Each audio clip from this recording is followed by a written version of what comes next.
digressão. Como assim?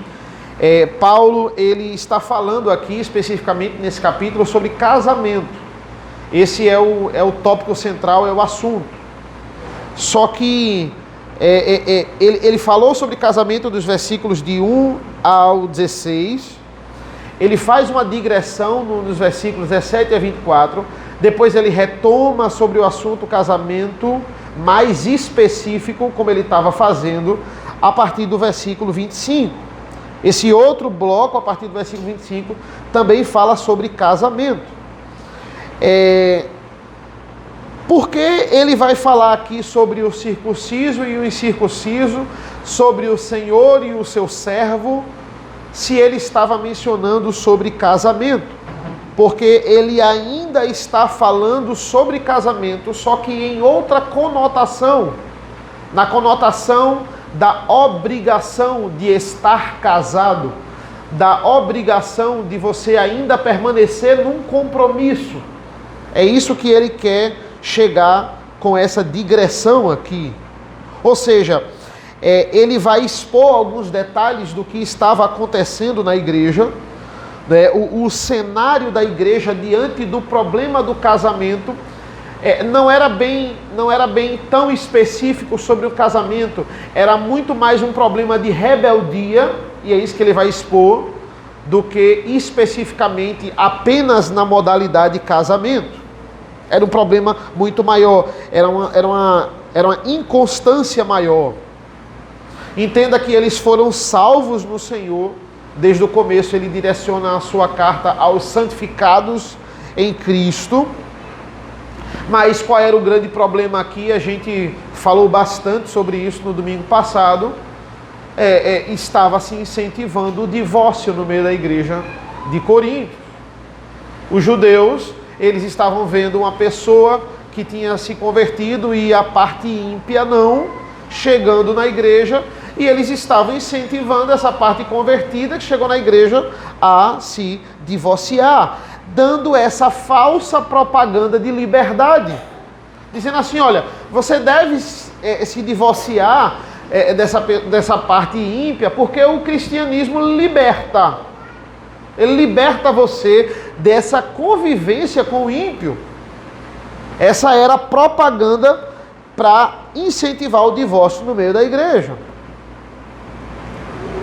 E veja aqui, fazendo uma pequena ilustração, é muito comum isso acontecer quando você recebe uma ordem.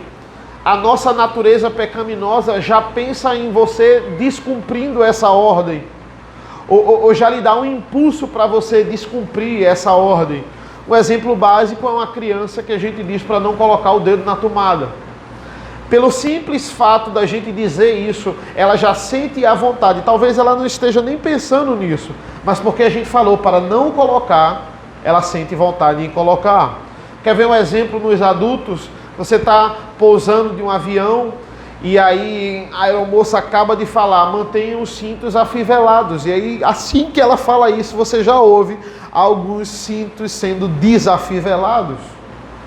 Assim que a ordem é colocada. O nosso impulso para a rebeldia é muito forte. Isso faz parte da natureza pecaminosa. Tem coisas que eu nem digo para os meus alunos não fazerem, porque se eu disser, vai lembrar eles. Então aproveito a oportunidade que eles não lembraram, porque se eu disser, alguém vai fazer. Então eu digo: olha, ainda bem, eu não vou nem falar sobre isso. Se eu falar, eles vão lembrar e alguém vai fazer. Essa é o nosso impulso. E entrando na modalidade do casamento, eu não sei se os irmãos acompanharam essa semana, teve uma matéria, eu não sou muito de assistir, mas essa me chamou a atenção, lá no Profissão Repórter. Eles fizeram uma cobertura de um mutirão de divórcio em Goiás. O governo estava promovendo esse divórcio mais fácil para casais que não têm tanta condição, e aí foram vários e vários divórcios, e o Profissão Repórter foi lá para apurar os motivos dos divórcios, e eles eram os mais diversos. Teve em casos que envolveu de fato traição, mas teve um caso que me chamou a atenção, foi o caso simplesmente da mulher que dizia que o marido dela obrigava ele a lavar o uniforme dela de trabalho todo dia, meia-noite, de madrugada. E isso era um absurdo. Ele só lembrava ela que tinha que lavar o uniforme tarde da noite, 11h30, meia-noite. E ela diz, olha, chegou um ponto que ele pediu tanto para eu lavar o uniforme dele essa hora, e eu não aguento mais. Palavras dela, foi a gota d'água. Tem coisas que eu não abro mão por homem nenhum. Esse foi o motivo de um divórcio. Tudo bem, ela está se achando abusada aí, mas será que uma conversa não resolveria isso? Será que sentar, conversar, combinar alguma coisa não resolveria isso? Teve uma vez que o pastor Nicodemos estava pregando numa certa igreja no centro da cidade. Ele disse que uma senhora que ele conhecia dessa igreja, que ele já tinha pregado, uma senhora de mais de 60 anos, vai dizer a ele que se divorciou. E ele vai perguntar o motivo do divórcio. Olha, é um casal que eu vinha constantemente aqui na igreja, por que isso aconteceu? Ela disse, porque foi a gota d'água, 40 anos de casado, e ele não tirava a toalha molhada de cima da cama. E chegou uma hora depois de 40 anos que eu disse, acabou, não vou mais aturar a toalha molhada em cima da cama, vou me divorciar. Poxa, será que esse é um motivo plausível para o divórcio? Olha por que as pessoas estão se divorciando. Olha o que é que Paulo está dizendo aqui, veja, que aqui engloba casamento. Ele disse, ele está repetindo, ele está dizendo isso no versículo 17, no versículo 20 e no versículo 24. Permaneçam na condição em que vocês foram chamados. Essa é a intenção aqui do apóstolo. Parece que ele está mudando de assunto quando ele está falando do circunciso, quando ele está falando do servo, do Senhor. Não, isso são ilustrações para mostrar que o casado, sobre o casamento, que é o tema principal do capítulo, eles devem permanecer na condição que eles estão. Apesar dele ter na passagem anterior, não é, mostrado uma exceção aqui para o divórcio, que é o fato do ímpio abandonar a parte crente. Então ele vai dizer que se a parte Deus vos chamou a paz, ele volta para valorizar aqui e para ressaltar a ordem geral, que ainda é predominante. Vocês devem permanecer na condição que vocês foram chamados. O que a gente tem na igreja de Coríntios é um abandono total de compromisso. Não era só incentivar o divórcio. Eles agora estão dizendo, olha, se você é servo de alguém, mas você é convertido, não precisa mais pagar essa dívida, você está livre. O evangelho liberta. Você não está livre mais de dívida nenhuma. Era muito maior do que o casamento. Se você serve a outra, ou é escravo da outra, naquela época tinha muito o que nós chamamos de escravidão por dívida. Você estava devendo a uma pessoa e você não podia pagar, você vai combinar com ela meses ou anos de serviço para você quitar essa dívida, trabalhando sem receber um salário, só de fato sendo sustentado pela pessoa. Existia muito isso, e existiam muitos escravos por dívidas no meio da igreja, mas eles estavam incentivando, não, você não foi convertido, você está livre, o evangelho liberta de tudo. Escravidão por dívida, e a gente vai encontrar isso em Israel. Tanto é que no ano do jubileu a pessoa era liberta, mas aqui em Roma temos o ápice, nós temos muito essa prática. Existiam muitos servos por dívida. Quem estava negativado, digamos assim, em Roma, pagava com o seu serviço. Então tinham muitas pessoas que estavam presas a isso. Mas eles estavam dizendo, não, o evangelho liberta. Eles estavam entrando em assuntos que não competiam a eles. Eles estavam virando líderes sociais. Ele queria que a igreja virasse um movimento social. O apóstolo Paulo está dizendo, olha, isso é pecado. Não associe evangelho à luta social. É isso que Paulo está dizendo quando ele escreve, permaneçam na condição em que estão. Toda vez que algum pastor, que alguma igreja, ela se associa à política, ela se associa a movimento social, ela para de ser igreja e vira uma ONG, ela está diminuindo o evangelho.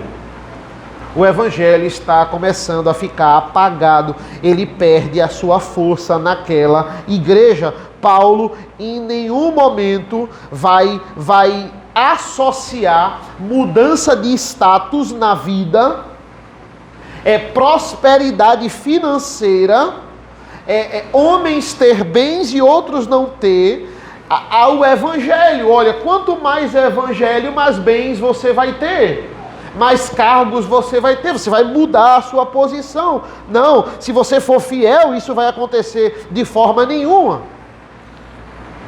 Tem um sociólogo chamado Max Weber, que ele vai fazer um livro curioso. O título do livro se chama assim, A Ética Protestante e o Espírito Capitalista. E ele vai defender que o pensamento capitalista, ele surgiu no cristianismo. Ele vai dizer que o capitalismo, ele foi algo que vem da própria palavra de Deus, vem do evangelho, e especificamente ele vai citar ali o exemplo de alguns reformadores até. E é isso que Paulo está combatendo aqui. Olha o versículo 17. No mais, que cada um ande segundo o que o Senhor lhe concedeu, conforme Deus o chamou. É isto que ordeno em todas as igrejas. Ou seja, ande cada um como Deus distribui. O que é que Paulo está falando nessa passagem, irmãos? O evangelho não nasceu para criar nenhum estilo de governo, nenhum movimento social. O que é que você deve aplicar sobre bens, sobre ter as coisas? Contentamento diante de Deus. Contentamento diante das circunstâncias da vida. Qual é o X do problema? Essas pessoas pedindo para os outros divorciarem no casamento, para você deixar de pagar a sua dívida, eles eram descontentes com a sua condição. Eles não estavam contentes no que Deus colocou na vida deles.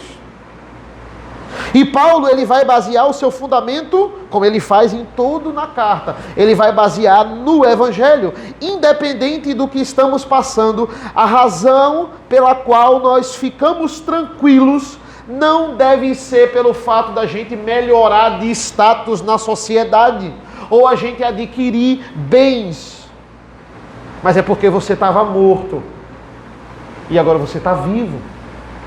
É isso que o evangelho mostra. É porque você estava perdido na escuridão do pecado e agora você foi achado.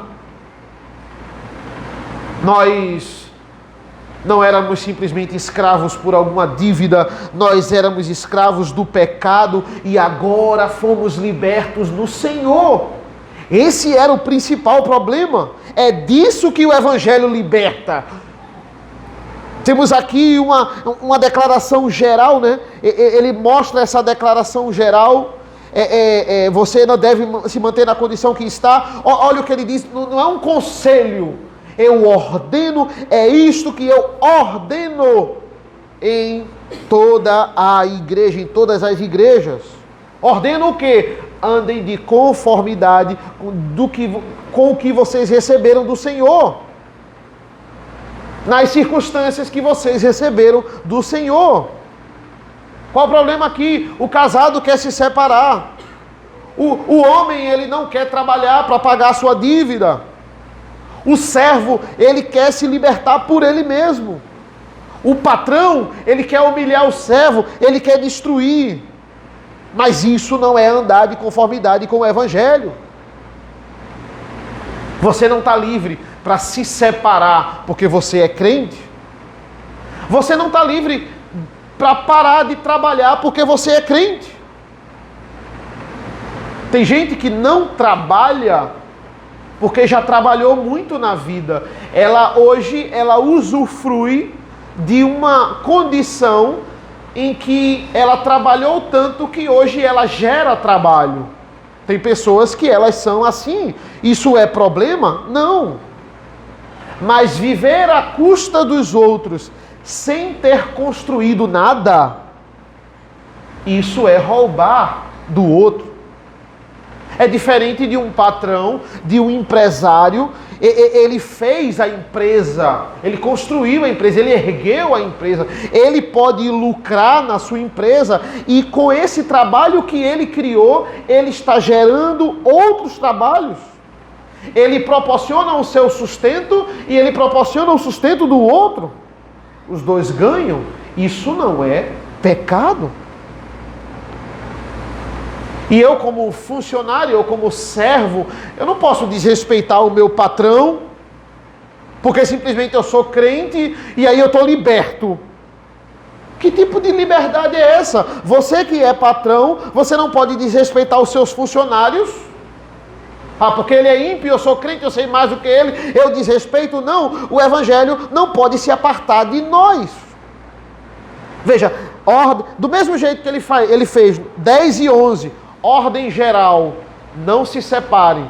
12 a 16, caso específico, aquele que é ímpio, mas o ímpio concede, você não abandona, você continua casado, mas se o ímpio quiser se apartar, que se aparte. Caso específico. Geral, caso específico. Mesma coisa aqui, versículo 17, geral, agora ele vai para casos específicos. Ele vai falar do circunciso e do incircunciso,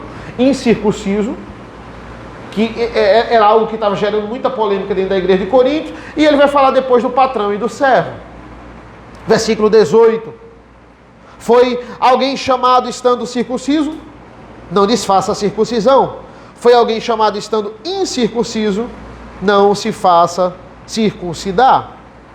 Ou seja, alguém já foi salvo sendo judeu e havia sido circuncidado e agora ele não queria mais ser circuncidado por ser cristão. Não tem problema em estar circunciso, é isso que Paulo está dizendo. Ou algum judeu que foi convertido e não tinha circuncidado, ele não precisa, pelo fato de ser judeu, se circuncidar. Ele é cristão e ele não é obrigado. Mas ele queria, Paulo vai dizer, não precisa. Você não tem que mudar o seu status, circuncidado ou incircunciso, por causa do Evangelho. Veja, ele não está dizendo que diretamente é pecado você circuncidou, é pecado. Não, mas ele está dizendo, olha, isso são aspectos externos da vida. Você não pode atrelar o Evangelho a isso. Você não pode mais atrelar a esses aspectos circunstanciais. A circuncisão, ela não é mais o símbolo da aliança. Nós sabemos que é substituída pelo batismo. Então, literalmente ele está dizendo, olha, tanto faz você estar circuncidado ou incircuncidado. Isso não é critério para o recebimento do Evangelho. Versículo 19, a circuncisão em si não é nada. A incircuncisão também nada é. Mas o que vale é guardar os mandamentos de Deus. Ou seja, ele não está descartando uma doutrina da igreja. Depois do Evangelho, depois de Cristo, o que virou a circuncisão para esses homens? Virou apenas status. Virou apenas o fato dele dizer, eita, ele é circuncidado, eita, ele é incircunciso. Esse modo de inclusão na igreja, nós sabemos que foi substituído pelo batismo. Isso não era mais obrigado. Permaneça como está. Essa é a ordem. O circunciso permaneça Circuncidado e incircunciso não precisa. Mas por que esse problema surge aqui? Por que Paulo tem que falar isso na sua carta? Eles estavam se preocupando com o externo. Esse é o fato do Evangelho. Nós éramos escravos e agora fomos libertos. Isso é o mais precioso. É isso que vocês têm que entender. Vocês não devem estar se preocupando com mudança externa, pensando apenas na mudança externa. Você estava preso não pelo seu patrão, você estava preso pelo diabo, pelo mundo, pelas paixões desse mundo. E agora você é livre, você não é mais escravo do mundo, você é servo de Cristo. Você estava segundo as obras da lei condenados, mas agora vocês não são mais. Esse é o senso de liberdade que eu devo ter diante do Evangelho. As pessoas tinham dificuldades em conviver em sociedade. Paulo está dizendo, não é assim que o Evangelho opera. O fato de você ser escravo no Evangelho, você ser escravo e ser cristão, não torna você melhor ou pior do que ninguém. No padrão do Evangelho, o fato de você ser patrão no contexto cristão, líder ou liderado, não torna você melhor do que ninguém, mais especial do que ninguém no Evangelho. A circuncisão, ele diz, agora não é nada. O que importa, aí ele vai dizer, é que vocês amem a lei de Deus no coração. Paulo está confrontando eles, Paulo está dizendo, olha, quem vocês são de fato, no que é que vocês estão focando? Vocês estão focando no Evangelho ou só nas coisas externas? Ou seja, irmãos, o Evangelho não veio para libertar o homem dos problemas sociais. O Evangelho não veio para acabar com a fome no mundo. O Evangelho não veio para diminuir a taxa de criminalidade. A taxa, trazer a melhor distribuição de renda.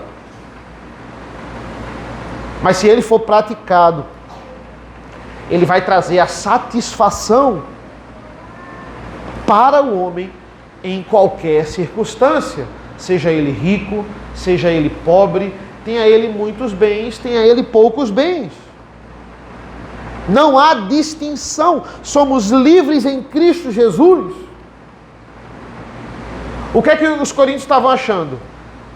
Meu status, a minha condição social, mede a minha intimidade com Deus. Se eu estou bem nos bens que eu tenho, nas coisas, se eu estou sendo promovido, Deus está gostando do que eu estou fazendo. Eles mediam a proximidade com o Senhor nas coisas externas, e não é isso. Essa não é a nossa luta. Essa não deve ser a luta da igreja. Isso me lembra o capítulo 3 de Apocalipse, quando Paulo fala a Laodiceia. E Paulo vai dizer assim, você diz, eu sou rico, eu estou bem de vida e não preciso de nada, mas você não sabe que você é infeliz? Sim, miserável, pobre, cego e nu. Isso porque a igreja de Laodiceia era rica em bens, membros ricos. Mas olha o que é que João está escrevendo aqui em Apocalipse. Vocês acham que por causa dessa circunstância de estar aparentemente bem financeiramente, vocês estão bem com Jesus? Jesus está dizendo, olha, eu estou vomitando vocês. Eu estou a ponto de vomitar, perdão. A forma como Laodiceia se preocupava espiritualmente causava náuseas em Jesus. Essa é a figura de linguagem que ele usa. Eu estou com náuseas de vocês. Imagina Cristo ficar com náuseas de uma igreja. Estou a ponto de vomitar. Não é o status. Não é se a igreja está arrecadando muito ou arrecadando pouco. É como ela está com Deus espiritualmente. Veja o versículo 20. Cada um permaneça na vocação em que foi chamado. Veja que ele repete a recomendação do versículo 17. Veja como começa o capítulo 7, né? Veja como tudo está ligado. Se você foi chamado casado com o incrédulo e ele consiste em morar com você, não se separe. Agora, se você foi chamado para ser servo, não se rebele. Não use o evangelho para se rebelar.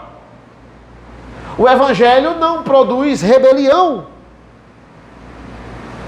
Como tem aquele pastor, o René Kivitz, ele vai dizer na época da pandemia que nós precisávamos atualizar a Bíblia. E é interessante isso, porque olha o que ele fala. Ele fala, tem coisas na Bíblia que nós não podemos mais imitar.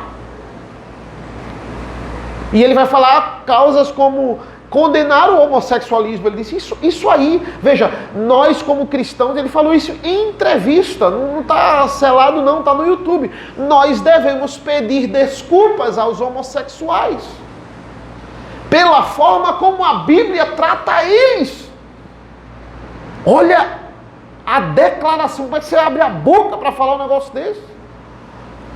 Porque a Bíblia, ela condena, a gente viu isso no capítulo 6, os sodomitas, os efeminados. Ou seja, eu não me dobro à Bíblia. A Bíblia precisa se dobrar a mim, a ponto dela agora ter que me pedir desculpas, porque um dia escreveram sobre isso. E ele diz, ele começa, o ministério dele consiste nisso, ele descarta o que ele quer descartar. Ele vai dizer, isso não é para ser aplicado, isso a gente pode aplicar. Deus justiça? Não. Deus amor? Sim. Você destrói o evangelho, você fragmenta o evangelho e você destrói, você não quer se manter na condição de servo. E você não quer tratar mais a Bíblia como autoridade, você agora é autoridade. O evangelho diz, quem vive nessa prática para de viver. Ele vai dizer, vamos atualizar a palavra de Deus. Por que isso? Porque não é um problema social. Não é um problema circunstancial. Não é, veja, você ser efeminado, você ser um sodomita, não é um problema comportamental apenas. Não é um problema social apenas, é um problema espiritual. É isso que a Bíblia fala. É muito sério. É um problema espiritual. Tem um professor de seminário que ele disse uma vez, na época, faz uns 8 anos eu acho, ele vai dizer o seguinte, ele diz assim que muito provavelmente, olha irmãos, não se escandalize quando você vê as pessoas da nossa sociedade um dia achando pedofilia uma coisa normal.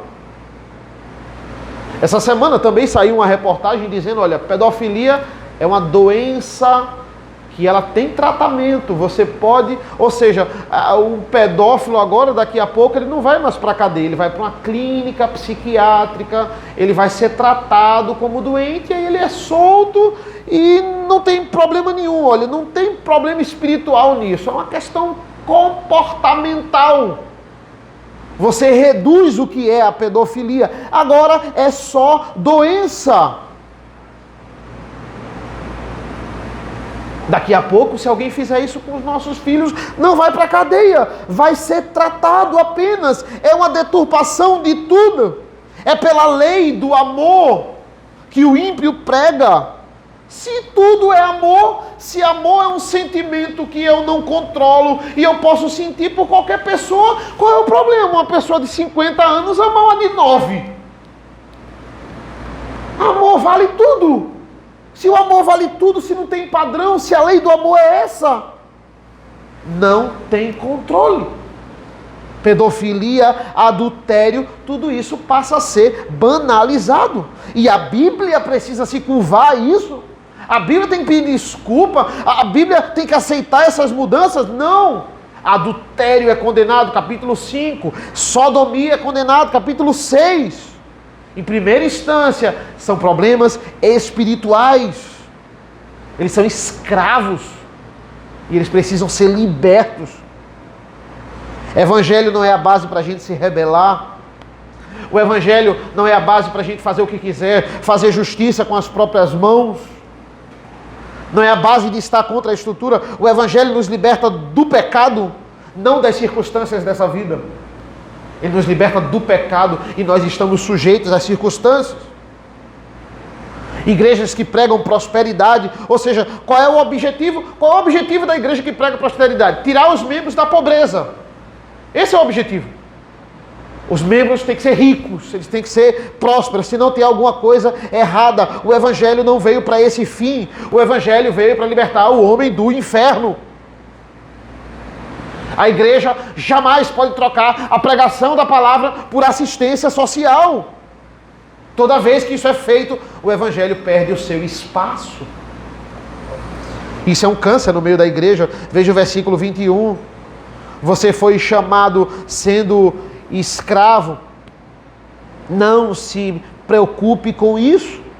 Olha que interessante, né? Olha que intrigante aqui. Você foi chamado sendo escravo. Não se preocupe com isso.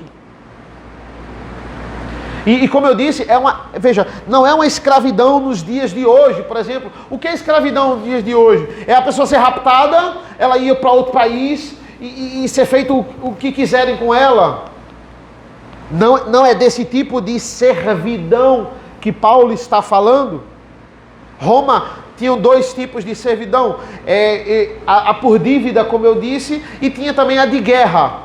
A partir do momento que uma guerra todas as guerras eram negociadas. Se o meu general de guerra quisesse guerrear e eu perdesse, e Roma ganhava todas nessa época aqui, na época de Paulo, era praticamente certo que eles iam perder. E o que é que acontecia? Agora eles eram escravos de guerra. Isso acontecia também. Muitos grandes guerreiros, adversários iam lutar nas arenas de gladiadores. E se eles vencessem certas batalhas, eles também eram libertos. Eles negociavam a sua liberdade nisso aí. Eram esses tipos de escravidão. Mas independente dessa situação, Paulo olha para eles e diz, olha, não se preocupe com isso. Por que ele está falando isso? Porque ele está dizendo assim, olha, essa posição que você está, não diz quem você é. Essa é a intenção do texto aí. O Evangelho não faz acepção de pessoas nisso. Não se preocupe com isso. Você ser escravo, você é menos amado. A ideia é essa aqui do texto. Né? Ele conclui no versículo 21, mas se você ainda pode tornar-se livre, olha a ideia aqui, aproveite a oportunidade. Ele está dizendo, não use o Evangelho para lucrar, para você que é um patrão, para ser um patrão mau, para mandar, para satisfazer seu desejo, mas se você tem a oportunidade de melhorar de vida, faça. Se isso não ferir o Evangelho, isso não é pecado. Você que é escravo, não se preocupe. Você não é menos amado por ser escravo. Você não é menos amado por ser um funcionário. Você não é menos amado por ser um servo. Mas se você tem uma oportunidade legal de se libertar, no caso aqui o escravo, lute por isso. Não é pecado. Se você tem uma oportunidade de ganhar um salário maior, deixar talvez até de trabalhar para os outros, gerir o seu negócio, melhorar no sentido financeiro, investir, pode fazer. Não tem problema. Aproveite a oportunidade. Desde que você não fira o Evangelho. Desde que você não tenha que pecar para isso. Ou você esteja usando o Evangelho para isso. Paulo não estava proibindo o servo de deixar de ser servo. É pecado você se libertar da escravidão. Não! É nesse ponto que o Evangelho não faz acepção de pessoas. Ele não separa o patrão do servo. Ele não faz isso. Se existir leis que tirem a pessoa da escravidão, isso é importante, isso é bom. Mas o ponto aqui é que isso não muda a sua situação diante de Deus. O escravo vai prestar conta diante de Deus, o patrão vai prestar conta, o Senhor vai prestar conta diante de Deus. Veja o versículo 22, pois quem foi chamado no Senhor sendo escravo é liberto, que pertence ao Senhor. Do mesmo modo, quem foi chamado sendo livre é escravo de Cristo. Ele faz um jogo de palavras aqui. Ele está dizendo, olha, o escravo é livre do pecado. E o liberto é escravo de Cristo. Ou seja, não é quem sou eu diante das pessoas. Vocês estão pensando em primeira instância nas pessoas, nos outros, nos seus status. É quem é você diante de Cristo. Quem eu sou diante de Cristo.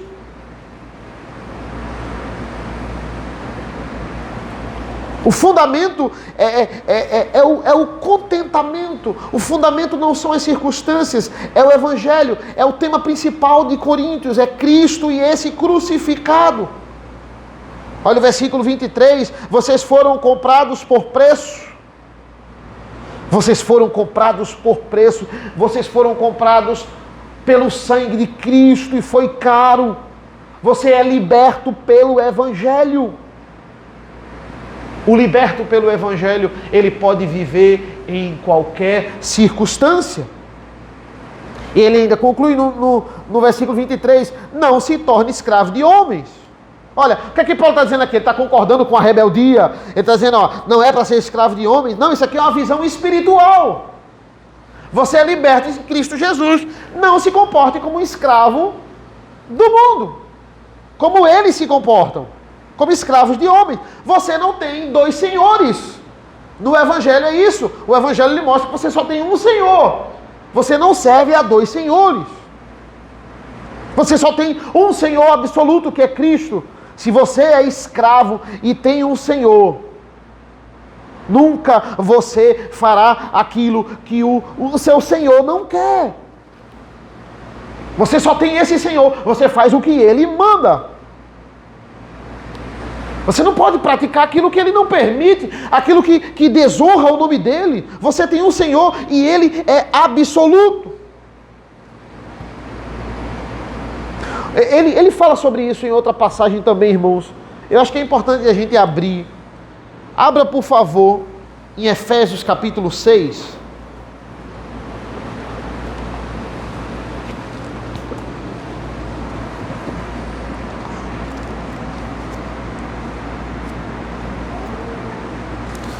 Efésios capítulo 6, a partir do versículo 5.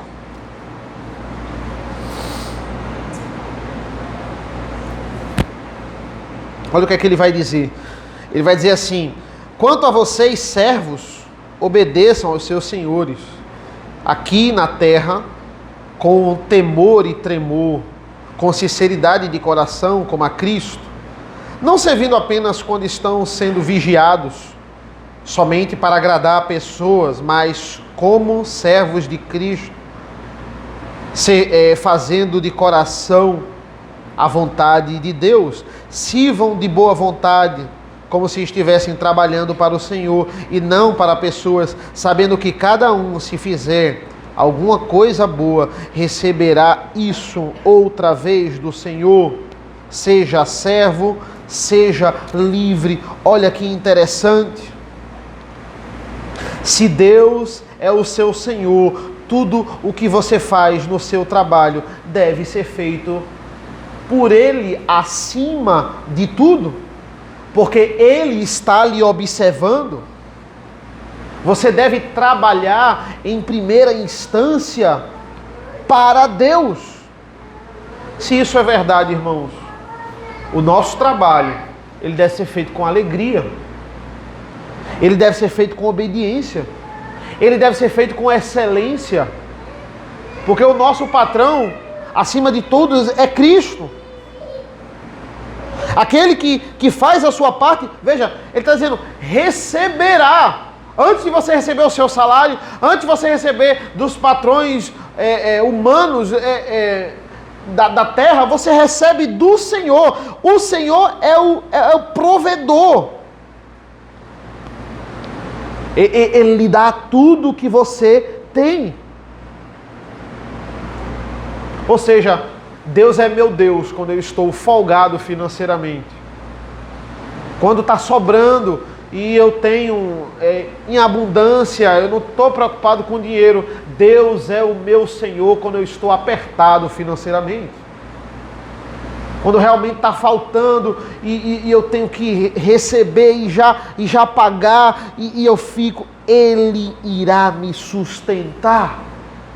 É o mesmo Deus, é o mesmo Senhor. O Evangelho não produz uma ordem social única. O Evangelho produz uma submissão ao Senhor em qualquer circunstância. Olha o que ele diz no 9, né? E vocês, senhores, façam o mesmo com os servos, deixando as ameaças, sabendo que o Senhor, tanto deles como de vocês, está nos céus e que Ele não trata as pessoas com parcialidade. O patrão e o servo, eles têm o mesmo Senhor, têm o mesmo Deus. Isso nos faz lembrar um pouco da história de Filemão e Onésimo. Eu não vou abrir aqui, mas só para a gente recapitular, Paulo encontra Onésimo em seu ministério. Onésimo, escravo de Filemão. E em nenhum momento Paulo diz assim: ah, Onésimo, já que você conseguiu fugir, agora o Evangelho lhe libertou. Pronto, Onésimo, agora você está livre. Eu vou escrever uma carta aqui para Filemão dizendo assim, ó, nem procure Onésimo. Ele agora é livre, ele é igual a você, ele é convertido. Não! Olha, eu estou mandando Onésimo de volta, Filemão, porque ele é seu servo e ele vai continuar servo. Agora eu te peço, recebe ele como irmão em Cristo. E Paulo ali, com toda uma persuasão, sabendo como falar com Filemão, lembrando a ele, olha, fui eu que apresentei o Evangelho a você, agora concede esse pedido que eu estou fazendo, mas recebe ele, e ele ainda é teu servo, ele precisa ser o seu servo, agora trata ele como um irmão em Cristo. Paulo não é o rebelde aqui que vai apoiar outro rebelde de forma nenhuma. Paulo não apoia Onésimo, mas ele pede, olha, não trate Onésimo como um escravo, trata ele como um irmão em Cristo. Ele é filho de Deus. Ou seja, se ele é filho de Deus e você é filho de Deus, Filemão, vocês são irmãos em Cristo.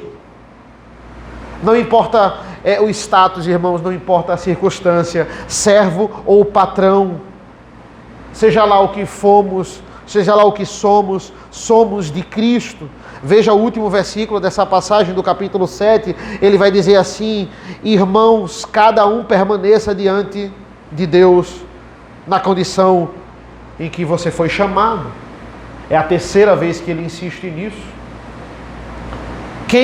A quem nós pertencemos, irmãos? Quem é o Senhor das nossas vidas? Quem realmente nós estamos servindo aos nossos desejos, às nossas ambições? Quem é o nosso Senhor? O escravo naquela época, que ele tinha uma dívida muito grande, vamos supor que você contraiu uma dívida com 60 anos, você agora tinha que entender, olha, você talvez tem que pagar esse serviço, 10 anos pagando esse serviço, talvez você vai morrer escravo, talvez você vai morrer servo, agora você vai passar o resto da vida com isso. Ou quando você era prisioneiro de guerra, isso também poderia acontecer.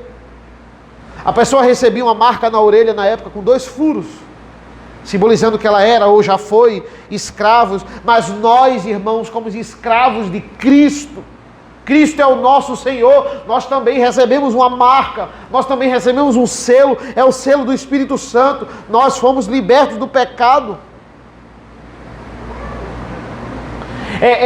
O grande problema da nossa sociedade é porque eles querem achar, através da rebeldia, e eles acham que eles vão encontrar solução para a vida deles nas circunstâncias. Se de fato eu conseguir esse cargo, eu terei tudo. Se de fato eu alcançar esse salário, eu estarei realizado em tudo. Então, não importa como eu vou conseguir, esse é o meu objetivo. Seja em algum poder, seja em algum título. ou em ter posses, mas Paulo ele está revelando o segredo da satisfação nessa vida. Só dá para ser satisfeito se você foi comprado pelo sangue de Cristo. Qual é a consequência disso, irmãos? Todos os nossos anseios irão parar de ser a nossa satisfação. E sim, nós vamos glorificar a Deus com aquilo que nós queremos ter ou possuir. Mas isso não vai ser a satisfação final das nossas vidas. Se o seu desejo é possuir alguma coisa, isso vai passar a ser glorificar a Deus com aquilo que Ele lhe dá, com aquilo que Ele lhe proporciona, seja num trabalho, seja num bem, seja num título. Não para satisfazer, não para dizer, eu agora tenho isso, mas para dizer, eu pertenço a Cristo. O Evangelho de Cristo nos muda. Paulo vai dizer aos filipenses, olha, se tem uma pessoa aqui na terra para se gloriar, esse alguém sou eu sou judeu de judeus, eu sou conhecedor da lei, eu sou fariseu, eu sou da tribo de Benjamim, mas tudo isso eu considero como lixo, pelo quê? Por causa da glória, do conhecimento de Cristo. A nossa satisfação não pode estar nas coisas dessa terra. Nós temos que focar na fonte da providência. Somos muitos descontentes. E descontentamento, irmãos, leva à murmuração. Lembrem do povo lá no deserto, em Números 20. Eles estão no deserto de Zin. Eles estão com sede. O compartimento da água começa a acabar. Ninguém para pedir a Deus água.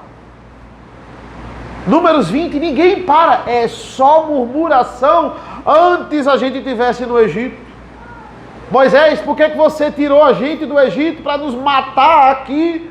A gente vai morrer de sede. Ninguém para pedir a Deus. Ninguém para clamar. Será que Deus lançou as 10 pragas? Será que Deus abriu o mar vermelho? Será que Deus dava maná? Nuvem de manhã para guiar, coluna de fogo à noite para guiar, para matar eles no deserto de sede? Será que essa era a finalidade de Deus? Era isso que eles... Olha o tipo da acusação. Por que saímos do Egito? Que saudade do Egito. Não para. O nosso impulso, primeiro, é murmurar. A nossa natureza é essa. Acontece um problema, a gente começa a murmurar entre os dentes. Por que comigo? Por que logo eu? A gente não para pedir, a gente não para clamar. O descontentamento, ele leva à murmuração. Será que nós somos diferentes desse povo?